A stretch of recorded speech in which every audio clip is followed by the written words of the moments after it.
Բարև ձեզ, սիրելի հեռուստադիտողներ, Արհեռուստաընկերության եթերում Արարատյան հայրապետական թեմի հոգևոր զրույցներ հաղորդաշարն է։ Հաղորդումը, ինչպես միշտ, վարում ենք երկուսով։ Առաջնորդանից Սուրբ Սարգիս եկեղեցու հոգևոր հովիվ Տեր Շահե Քահանա Հայրապետյան, օրհնեցեք Տեր հայր։ Աստծո Եվ ես Էլիզա Մանուկյանը։ Երազները մարդկանց ամենաշատ հուզող քննարկվող թեմաներից է։ Մարդկությունը մշտապես փորձում է մեկնություններ գտնել, երազներ բացատրել։ Եվ այսօր մեր հեռուստադիտողների խնդրանքով մենք խոսելու ենք երազների մասին, ունենք հյուրեր, ովքեր կպարզաբանեն թեման։ Եվ այսպես, մեր առաջին հյուրն է բժիշկ նյարդաբան, քննաբան Սամսոն Խաչատրյանը, բարև ձեզ։ Բարև ձեզ։ Եվ հոգեբան Անահիտ Հակոբյանը, բարև ձեզ։ Շնորհակալություն մեր հրավերը ընդունելու եւ միանգամից անցնենք թեմային։ Ինչ են երազները իրենցից ներկայացնում։ Երազները հոգեբանական տեսանկյունից եթե դիտենք, դրանք կարելի է ասել, որ իրենք լինում են մի քանի տեսակի, լինում են նշանային երազներ, լինում են կանխատեսող երազներ, լինում են աճի երազներ, այսինքն եթե մենք կյանքում ունենք խնդիրներ, դժվարություններ, որոնք չենք կարող հաղթահարել, երբեմն հանդիպում են դժվար երազներ, որոնք կարող են նույնիսկ կրկնվել, այսինքն մարդը իր ապրելու ընթացքում որոշակի աճ է ապրում, հա, եւ դժվարությունների հաղթահարման համար հաճախ երազի մեջ կարող է այդ խնդիրները առաջ գան, որպեսզի նա կարողանա հաղթահարել։ Այսինքն ենթագիտակցությունից առաջանան ինչ-որ խնդիրներ, որպեսզի եթե մարդը, ասենք, առօրյա կյանքում դրանք ինչ-որ տեղ խնդիրներ ունի, չի կարողանում, երազի մեջ նա հանդիպում է, այսպես ասած, ինքը իր ենթագիտակցական եսին եւ փորձում է հաղթահարել ինքը իրեն, կարողանում է այդ խնդիրը ինչ-որ ձևով լուծել կյանքում։ Շնորհակալ եմ, պարոն Խաչատրյան, բժշկական տեսակետից երազը ինչ է։ Շատ ակտուալ հարց եք տալիս, քանի որ շատ երկար ժամանակ բժշկության մեջ երազները չէին գտնում իրենց, այսպես ասած, հիմքը կամ արտացոլումը կամ բացատրությունը գիտաբժշկական տեսանկյունից, սակայն այդպիսի փորձ սկսեց արվել մոտավորապես անցյալ դարի կեսերին 50-ական 60-ական թվականներին, երբ սկսեցին խորապես ուսումնասիրել քնի ֆիզիոլոգիան։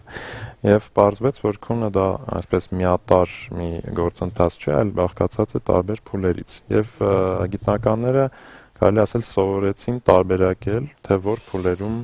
մարդ կարող է տեսնել ավելի շատ երազներ, որ փուլերում չի տեսնում երազներ։ Դա տարբեր փորձարարական մեթոդներով։ Երբ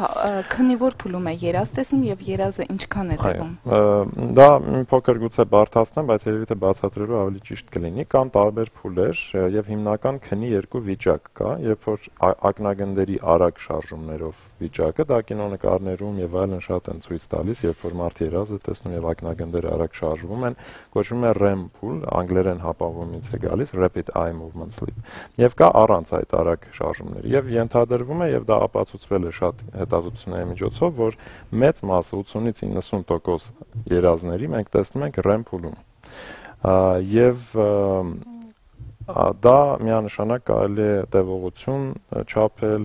որակ չափել, այսինքն որքան շատ են այդ ակնագնդերի շարժումները, այնքան գուցե ավելի հարուստ են երազները։ Ենթադրվում է, որ այդ շարժումները դա արտացոլում է թե ինչ է տեսնում մարդ երազի ընթացքում, ինչ որ տեսարաններ, ակտիվ գործողությունների է մասնակցում եւ այլն։ Այսինքն դա մենք հասել ենք այն մակարդակին, մենք նկատի ունեմ գիտական բժշկագիտությունը, այսպես ասած, որ կարող ենք դա ապացուցել եւ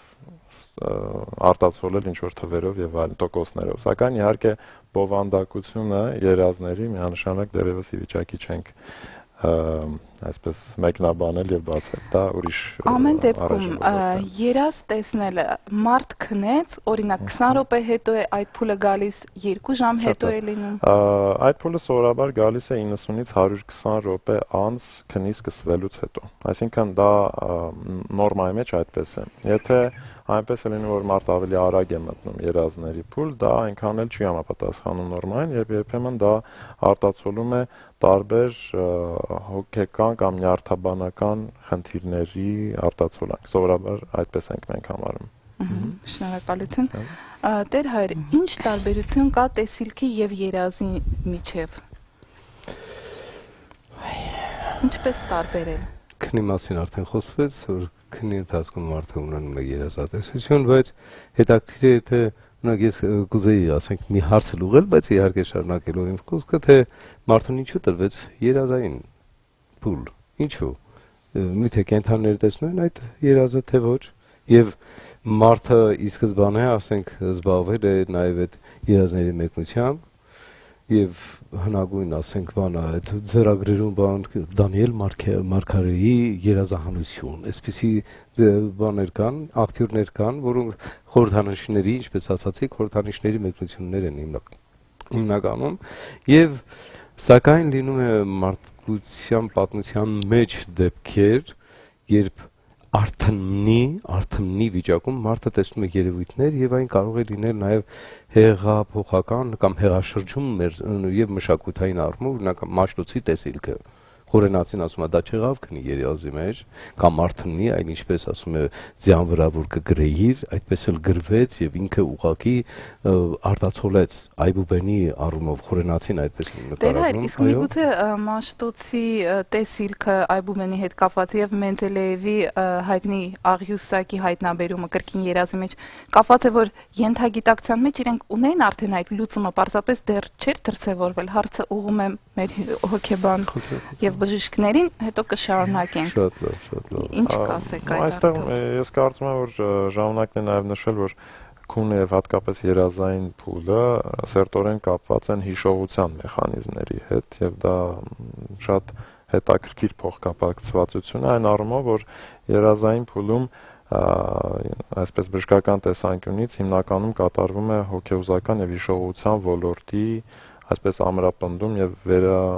վերլուծում եւ վերաարմատավորում, այսինքն դա նպաստում է ընդհանրենք հիշողության ամրացմանը,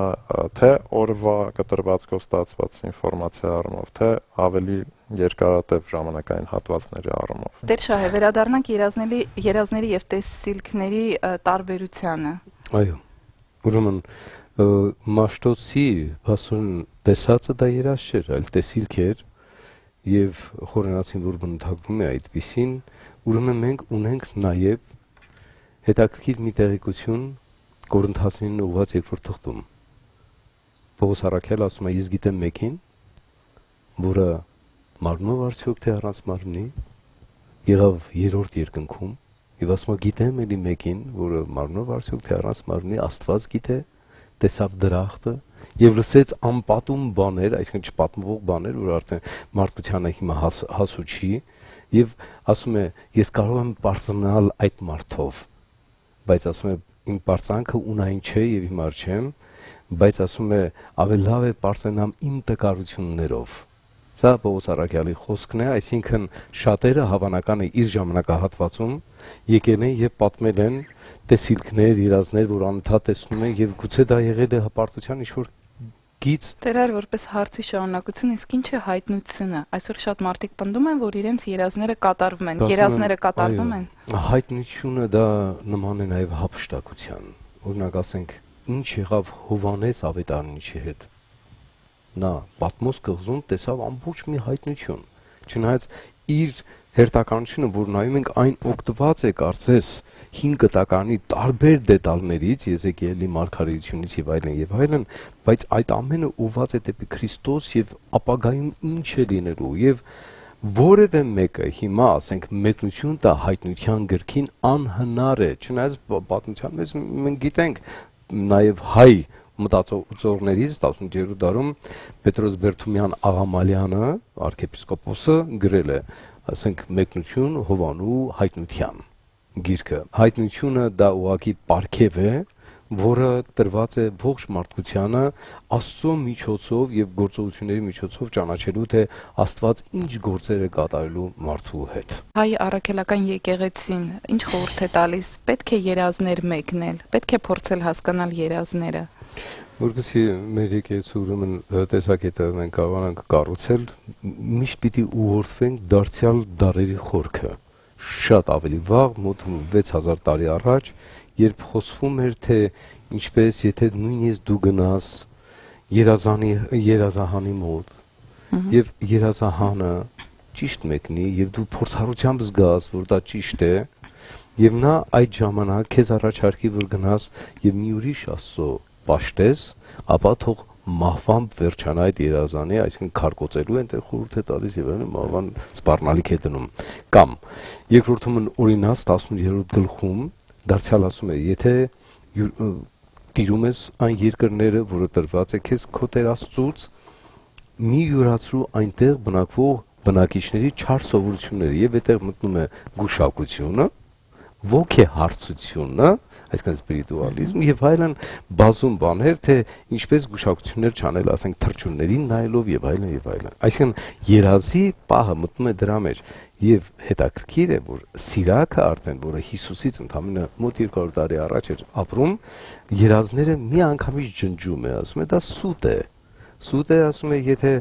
այն չի տրված Աստծուց եւ իզուր է բանդագուշակը քեզ համար խոսքեր ասում եւ այլն եւ այլն։ Ինչպես տարբերել Աստծուց է տրված թե ոչ։ Ուրեմն նայր, ես ասացի,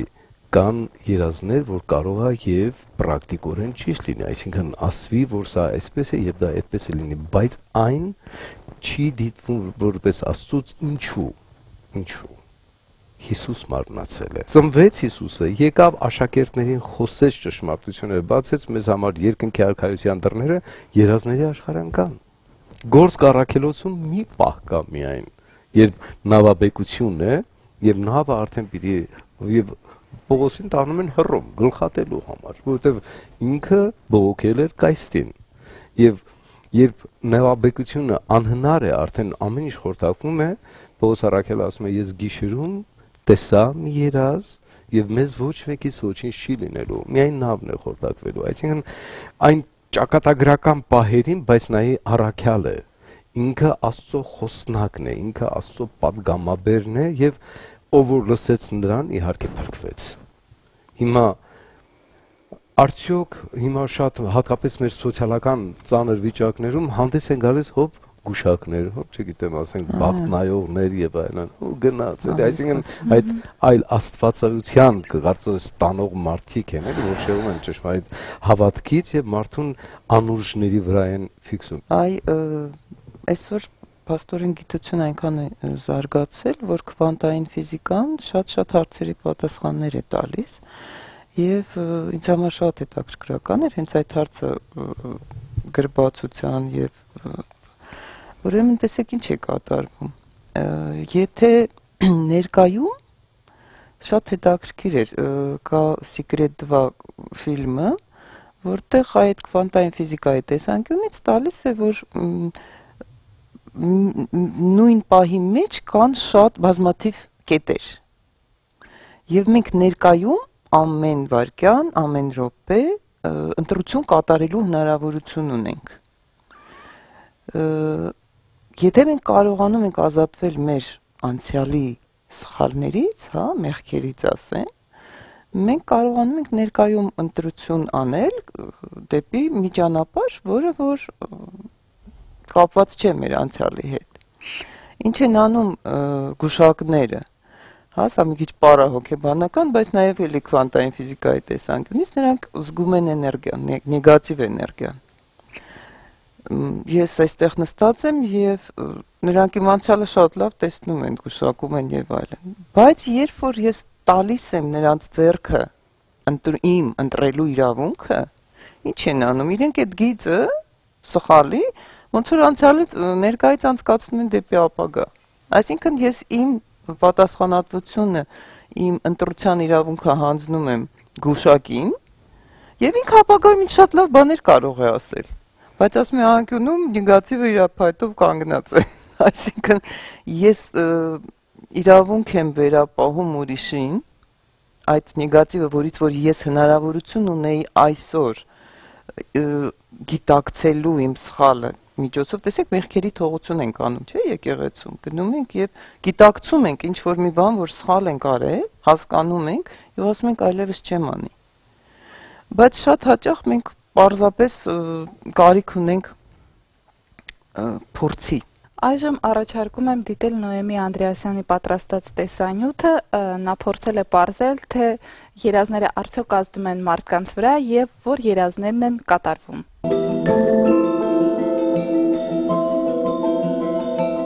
Ձեր կարծիքով երազներն ինչպես են ազդում մարդկանց վրա։ Դե ոնց ուզում է մարդը, տենց էլ ազդում է։ Շատ հաճախ տրամադրվում է խոսքի լավ կամ վատ, ու այդ դեպքում կարող ինչ-որ հանկարծակի,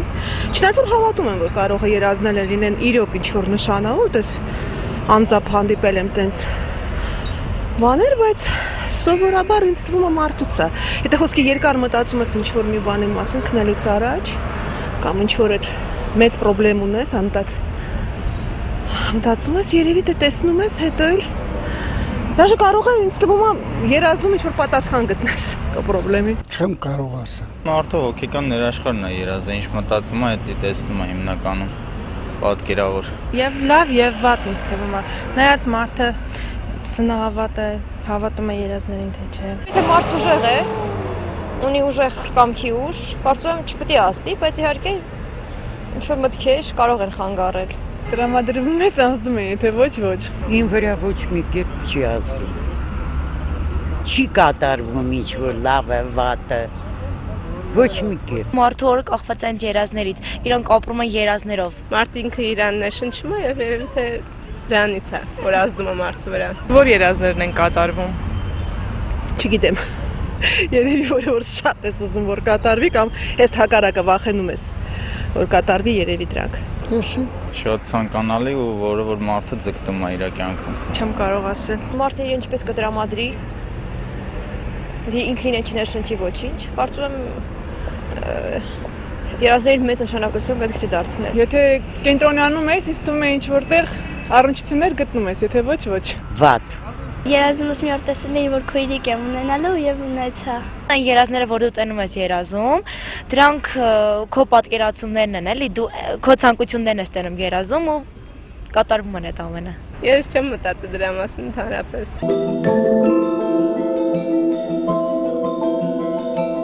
Շատ տարբեր անձինք կան, տարբեր տիպեր կան, որոնք տարբեր են ընկալում այդ երևույթը եւ շատ բան կապված է հենց նրանց վերաբերմունքից, վերաբերմունքի հետ, թե արդյոք նրանք լուրջ են ընդունում դա, ոչ այնքան լուրջ, որքանով է դա կապված նրանց առօրյա հիշողությունների եւ հուզական այդ ոլորտի հետ։ Բժշկական տեսանկյունից իհարկե այդ ամենը կարելի է որոշակիորեն կրկին տանել հիշողության եւ քնի եւ երազային փուլի այդ կապի դաշտ, քանի որ այդ ամենը սերտորեն փոխկապակցված է։ Հայտնի է, որ օրինակ եթե երազային փուլը քիչ է լինում, տոկոսային հարաբերությունը, այդ անձանց հիշողությունը տուժում է, նրանք ավելի վատ են սկսում հիշել նոր ինֆորմացիան եւ այլն, այսինքն դա ապացուցված փորձարարական մեթոդներով ապացուցված երևույթներ են եւ կարծում եմ այստեղ պետք է համեստորեն նաեւ նշել, որ բժշկական հարցերն էլ նույնպես բավականին լուրջ դեր են խաղում երազի բովանդակության գուցե ձևավորման առումով։ Տիկին Հակոբյանը խոսում էր նաև մեղքի մասին, այսինքն մարդը իր կյանքի ընթացքում մի գործողություն է արել, որը դեմ էր իր խղճին, հա, այդպես խիղճ կոչենք, բայց իհարկե հոգուն, եւ դա հետագայում ուղղակի ենթագիտակցության մեջ սկսում է զարգանալ, եւ մարդը այդ իշխանությունը չունի, որ հրաժարվի իր կամքով, եւ այն տանում է արդեն համապատասխան հիվանդությունների կամ Պարկինսոնի կամ չգիտեմ ինչ եւ այլն։ Եթե երազների հետ կապված խնդիրներ կան կամ քնի հետ կապված խնդիրներ կան, միանշանակ պետք է մասնագետի դիմել ժամանակին, կանխելու հետագա հիվանդությունները։ Տիկին Անահիտ, երազները գունավոր թե սև ու սպիտակ են լինում։ Եվ գունավոր, եւ սև ու սպիտակ, եւ գտնում են, որքանով է զարգացած մարդու երևակայությունը, եւ նա ընդհանրապես մարդը որքան ավելի զարգացած է, կարող է տեսնել ավելի շատ գունավոր երազներ։ Տիկին Անահիտ, ինչի հետ են կապված կրկնվող երազները, լինեն լավ թե վատ։ Ես կարծում եմ, որ կա խնդիր, որը որ մարդը խուսափում է լուծել եւ երազում ինքը անընդհատ կարծես այդ խնդրի հետ առնչվում է, որպեսզի վերջը կարողանա դրա միջով անցնել եւ ուժ գտնի իր մեջ, հա, շատ հաճախ մենք խուսափում ենք ինչ-որ բաներից, չենք ուզում, բայց կյանք եկել ենք նրա համար, որպեսզի կարողանանք դժվարություններ հաղթահարել եւ որակ ձեռք բերել, հա, կարող է հնարավոր է, որ երազների միջոցով մենք փորձում ենք ինչ-որ բաներ հաղթահարել եւ Տեր Շահե, երազում հանգուցյալ տեսնելը ինչ նշանակություն ունի։ Կարող է նրանք հայցում են հոգու հանգստության համար մեր աղոթքները, սակայն շատ հաճախ մարդիկ պնդում են, որ հանգուցյալների հետ կապված է որևէ նախազգուշացում նաև։ Հոգեհանգիստ կատարելուց հետո միանգամից խաղաղում է ամեն ինչ, այսինքն դու ինձ լավ չես հիշում, ես աղոթքի կարիք ունեմ։ Շիրակացին ինչ է անում 7-րդ դարում։ Ասում է վերցրու օրվա թիվը, լուսնի օրականը, քո անվան թիվը, գումարիր իրան, հետո այդ ամենը 150-ով ավելացրու, հետո այդ ամենը բաժանիր 150-ի, ինչ կմնա տակը այդ օրվա սաղմոսն է, վերցրու կարդա, այսինքն քրիստոնյա այդ հզոր գիտնականը, որ երկրի մասին առաջին լուրջ գիտությունն է դրել ամբողջ աշխարհում 7-րդ դարում, նա առաջարկում է մեզ գնալ դեպի Սուրբ Գիրք։ Առաջարկում եմ դիտենք Քահանա AM Age-ը, ինչպես միշտ Տեր Եսայի Քահանա Արթենյանը պատասխանում է մեր նամակագիրներին հուզող հարցերին։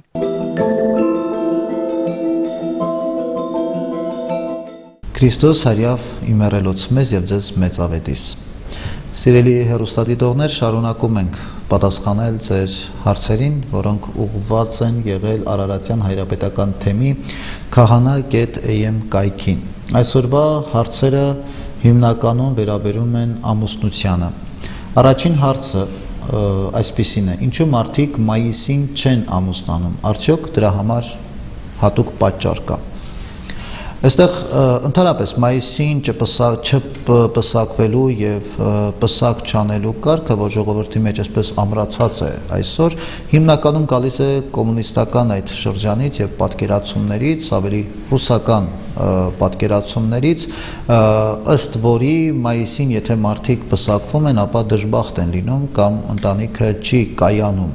Եվ սնոտիապաշտական այս վախն է, որ շատ հաճախ մարդկանց հեռու է պահում կամ ձեռնպահ են մնում մարդիկ արդյունքում մայիս ամսին պսակներ անելու։ Թեև ասեմ ձեզ, որ այդ առումով մեր անհանգստությունը եւ մտահոգությունները անտեղին են եւ բնականաբար ոչ մի նման պայման կամ ոչ մի նման արգել կամ պատճառ չկա, որ եթե ես մայիսին պսակվեմ, ապա դժբախտ կլինեմ։ Իհարկե, սա սնոտիապաշտություն է եւ ոչ մի հիմք ճշմարտության հատիկ չկա այս տեսակ պատկերացման մեջ։ Մյուս հիմնավորումը մեր ավանդույթի մեջ ավելի ամրացած եւ տեղ գտած, որ մայիսին պսակ չեն անում, սա ավելի գալիս է մեր այն պատկերացումից հավատացյալների, որ մայիս ամիսը սովորաբար միշտ լինում է հինանց շրջանի մեջ։ Զատիկից հետո մենք գիտենք, որ մինչև հոգեգալուստ կոչվում է հինանց շրջան եւ այս շրջանը հարության տոներ են բոլոր օրերը։ Եվ այս իմաստով մարդիկ հարության տոներին միշտ էլ ձեռնպահ են մնացել պսակներ անելու այդ սովորույթից, որովհետև այս օրերը հարության տոներ էին այս օրերին նշվում, իսկ սովորաբար տերունական տոներին նույնպես չի կարելի պսակ անել, ինչպես նաև պահքի օրերին չի կարելի պսակ անել։ Բայց վերջի շրջանում մեր եկեղեցու հայրապետները, մեր եկեղեցու կաթողիկոսները տարբեր առիթներով, տարբեր ժամանակներում թույլ են տալիս ելնելով տվյալ ժամանակի մարտահրավերներից ու տվյալ ժամանակի խնդիրներից որոշակի այսպես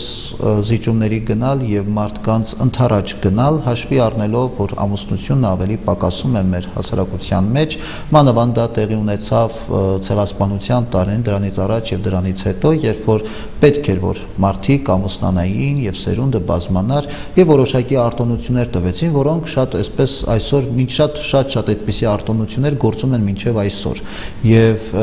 նույն այդ օրենքի կամ այդ արտոնությունների ուժով մենք շարունակում ենք այնպես որ այսօր մայիս ամսին կոնկրետ կամ հստակ արգելք գոյություն չունի պսակ չանելու մանավանդ եթե նորից եմ կրկնում դա վերաբերում է նոտիապաշտական այն պատկերացումին թե եթե մենք ամուսնանանք մայիսին ապա դժբախտ կլինենք միակ պայմանը որ մենք մայիսին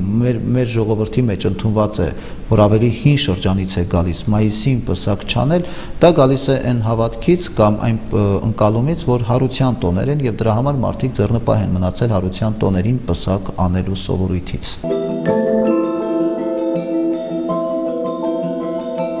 Հնարավոր է արդյոք նույն անձի մկրտության եւ պսակադրության խորհուրդները կատարել մեկ օրում Զուտ մարդկային առումով եւ գործնական առումով գուցե ամեն ինչ հնարավոր է մեր կյանքում, բայց մեկ բան է հնարավոր է եւ մեկ ուրիշ բան է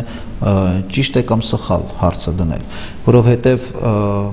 հնարավոր է նույն օրը մարդուն պսակել, մկրտել եւ հետո պսակել, բայց սխալ է այս ձևը, որովհետեւ մկրտվելուց հետո պետք է մեռոնից դուրս գա մարդը եւ դրանից հետո նոր մյուս խորհուրդը կատարվի մարդու հետ հետեւաբար մենք ավելի խորհուրդ ենք տալիս եւ հորդորում որ մարդիկ նույն օրը չմկրտվեն եւ անպայման դրանից հետո պսակվեն նախապես գան մկրտվելու եւ մեռոնից դուրս գալուց հետո նոր մասնակցելու պսակադրության խորհրդին Քանի կնքահայր եւ կնքամայր կարող է ունենալ երեխան, պարտադիր է որ կնքահայրն ու կնքամայրը լինեն ամուսիններ։ Նախ երեխան կարող է ունենալ մեկ կնքահայր, բայց կարող է լինել այնպես, որ նույն երեխայի կամ նույն անձի մկրտության կնքահայրը այլ է, պսակադրությանը այլ է։ Ստացվում է ասպարագային, որ երկու կնքահայր է, մկրտություն ուրիշ է, պսակինը ուրիշ, եւ այս դեպքում կարող է ունենալ երկու կնքահայր, բայց ավելին դժվար թե պատկերացնել, որովհետև մարդը մեկ անգամ է մկրտվում, հետևաբար այստեղ այդ քանի կնքահայր կարող է ունենալ, այստեղ այս հարցը մի քիչ շատ հաճախ ինձ համար անհասկանալի է։ Իսկ ինչ վերաբերում է կնքամորը, ապա մեր եկեղեցին չունի կնքամայր հասկացությունը։ Սա ձևական մի պաշտոն է, որը տրվում է որևէ կնոջը այնքանով, որքանով այդ կնոջ ամուսինը կնքահայր է լինում։ Այսինքն այս կնքամայրի պաշտոնը, որ կամ կնքամայր ասվածը մեր կյանքում այսօր այսքան օգտագործվող եւ շրջանառվող, իրականում մենք այդպիսի պաշտոն կամ այդպիսի պարտականություն չունենք մեր եկեղեցում, որովհետեւ կա մի պարզ եւ կարծում եմ բոլորիս հասկանալի պատճառ, որ Երբ որ անձը մկրտվում է եկեղեցում, ունենում է կնքահայր եւ կարեւոր է կնքահոր դերակատարություն ու պարտականությունները մկրտվողի համար չունի կնքամայր այն պարզ պատճառով, որովհետև երեխայի կնքամայրը համարվում է եկեղեցին, որտև եկեղեցու ավազանից է ծնվում մկրտվողը եւ այս պարագային արդեն եկեղեցին ինքն է հանդես գալիս որպես մայր, հոգեվոր մայր կամ որպես կնքամայր այդ երեխային։ Հետևաբար բոլորիս կնքամայրը հայ առաքելական եկեղեցին է, եթե մենք մկրտվում ենք բնականաբար հայ առաքելական եկեղեցում։ Կարելի է ամուսնանալ կնքահոր կամ նրա դստեր կամ որդու հետ։ Այստեղ խոսքը գնում է հոգևոր խնամիության մասին, որը բնականաբար արգելված է։ Իհարկե չի կարելի կնքահոր հետ ամուսնանալ, որովհետև սա արդեն հոգևոր բարեկամություն է, բայց խորքի մեջ նույնպես հոգևոր բարեկամության մասին է, առհասարակ բարեկամության մասին է խոսքը եւ եկեղեցու կանոններով արգելված է։ Ինչու են պսակադրության ժամանակ Փեսան եւ Հարսը 3 անգամ ասում Տերեմ եւ հնազանդ է։ Սա մի տեսակ ուխտ է, որ մարդիկ կապում են Աստծո առաջ մեկը մյուսի հետ, Տեր եւ հնազանդ լինելու։ Տեր եւ հնազանդ լինել չի նշանակում, որ ամուսինը պիտի հրամաններ տա, կինը հնազանդորեն պիտի կատարի։ Կինը հնազանդ է այնքանով, որքանով ամուսինը Տեր է։ Տեսեք, Ադամը եւ Եվան դրախտում այս ուխտը խախտեցին, օրինակ Ադամը տեր չեղավ իր կնոջը, Երբ որ կերան արգելված պտղից եւ Աստված ասեց Աթամին ինչ արեցիր, Աթամը մեղք գցեց իր կնոջ վրա ասելով, որ այն կինը, որ տվեցիր ինձ, նա ստիպեց, նա եղավ պատճառ։ Այսինքն Ադամը իր կնոջը տեր չեղավ։ Հետևաբար խնդիրը այստեղ ամուսնական կյանքում տեր եւ հնազանդ լինելու։ Տեր լինել օրինակ չի նշանակում, որ պիտի ամուսինը ինչ ասի կամ հրամաներ տա կինել կատար։ Տեր լինել նշանակում է խնամել, հոգ տանել, պատասխանատվություն ունենալ, գուրգուրել, փայփայել, պաշտպանել, իսկ հնազանդ լինել նշանակում է համախոհ լինել, աջակից լինել ամուսնուն։ Հետևաբար շատ հաճախ լինում են դեպքեր, երբ որ կանայք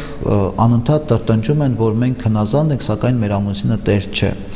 Այս պարագային եւ լինում է նաեւ հակառակը։ Այս պարագային խախտում է ամբողջական ուխտը, ամուսինների կապած ուխտը մեկը մյուսի հետ։ Հետևաբար տեր եւ հնազանդ լինելը, որը շատ հաճախ սխալ է ընկալվում մեր իրականության մեջ, ըստ էության պսակի խորհրդի մեջ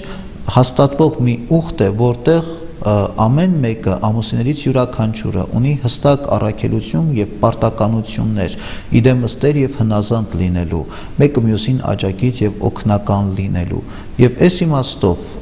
պսակադրության խորհրդի հիմքում ընկած այս ուխտը գալիս է ավելի ամրացնելու եւ ամբողջական դարձնելու այն ընտանիքը, որը պատրաստում են տվյալ զույգերը կազմել եւ հաստատել։ Հետևաբար այս սխալ պատկերացումը իրականում մեր հասարակում, մեր մտածումներից ու պատկերացումներից պիտի դուրս գա, որովհետև ըստ էության տեր եւ հնազանդ լինելը այսօր շատ հաճախ դարձել է մեզ համար մի տեսակ սխալ ընկալման առիթ եւ սխալ մեկնաբանությունների առիթ, բայց երբ որ իրականում մարդկանց բացատրում ես, որ տեր լինել շատ ավելին է, քան թե հրաման տալը, շատ ավելի մեծ պատասխանատվություն է, քան թե պարզապես հրամայելը, ապա այս պարագային ամբողջությամբ մեր պատկերացումն է փոխվում ընտանիք Աստվածի նկատմամբ։ Այսօր այսքանը ընտրել էինք այս հարցերը եւ եթե կլինեն այլ հարցեր, որ կցանկանաք այդ հարցերի պատասխանները ունենալ, կարող եք այցելել Արարատյան հայրապետական թեմի kahana.am կայքը եւ եթե այնտեղ ձեր հարցերը եւ պատասխանները չգտնեք, կարող եք այդ հարցերը գրել մեզ։